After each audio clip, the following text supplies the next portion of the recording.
Hello everyone. तो ये हमारा एक्सरसाइज 5.2 का क्वेश्चन नंबर 3 है।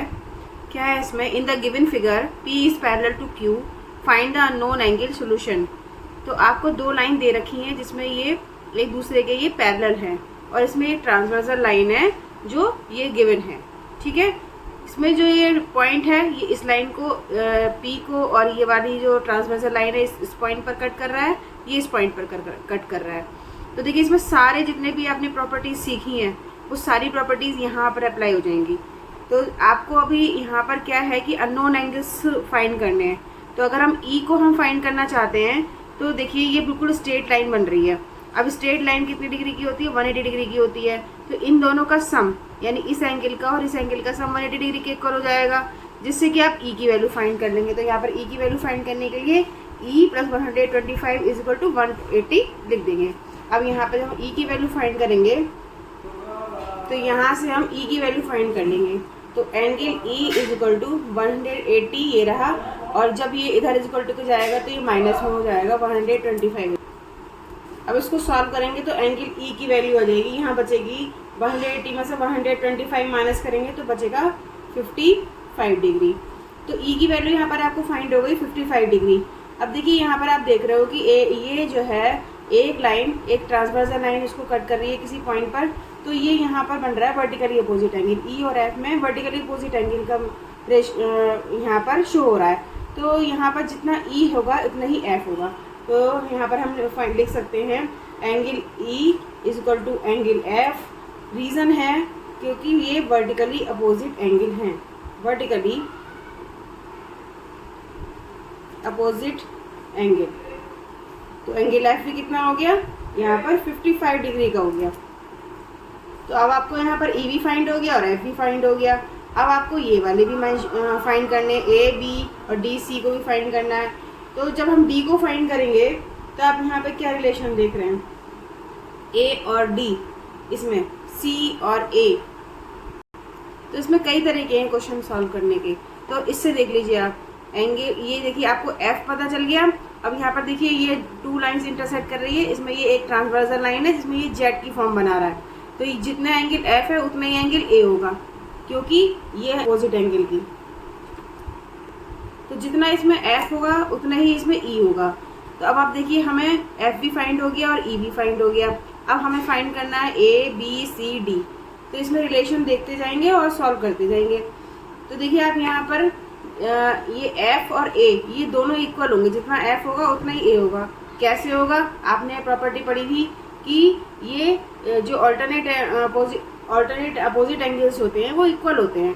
तो ये अब ऑल्टरनेट अपोजिट एंगल बन रहा है क्योंकि ये लाइन के नीचे है और ये लाइन के ऊपर, और ये जेड की फॉर्म बना रहा है।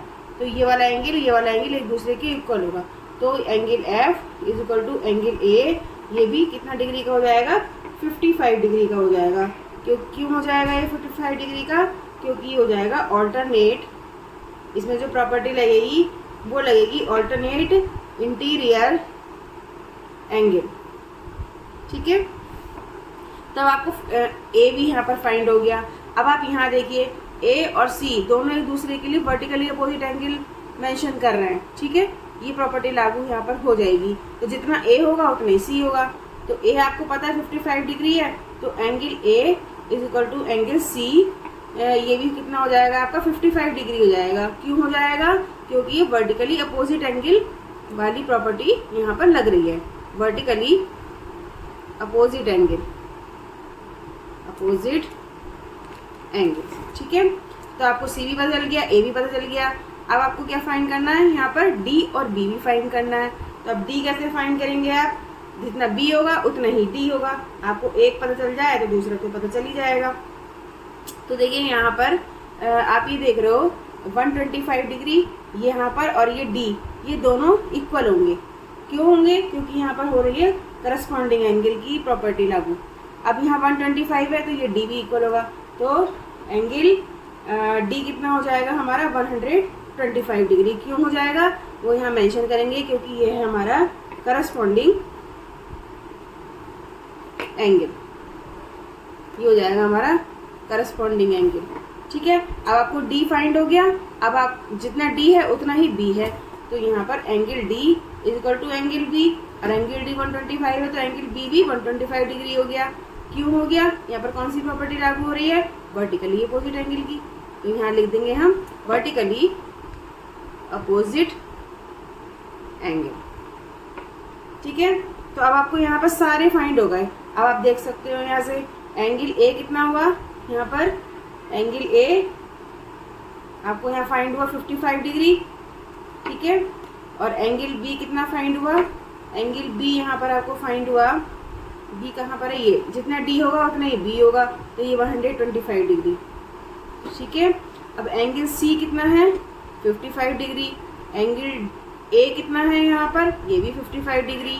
ठीक है, अब आपका क्या बचा? Angle E. एंगल ई आपको क्या फाइंड हुआ था ऊपर हमने सॉल्व करके? 55 डिग्री। और एंगल एफ ये भी 55 डिग्री। तो इस तरीके से आपको सारे एंगल का फाइंड कर लिया है आपने। ये था हमारा क्वेश्चन नंबर 3। तो मेरी वीडियो को वॉच करने के लिए थैंक यू वेरी मच।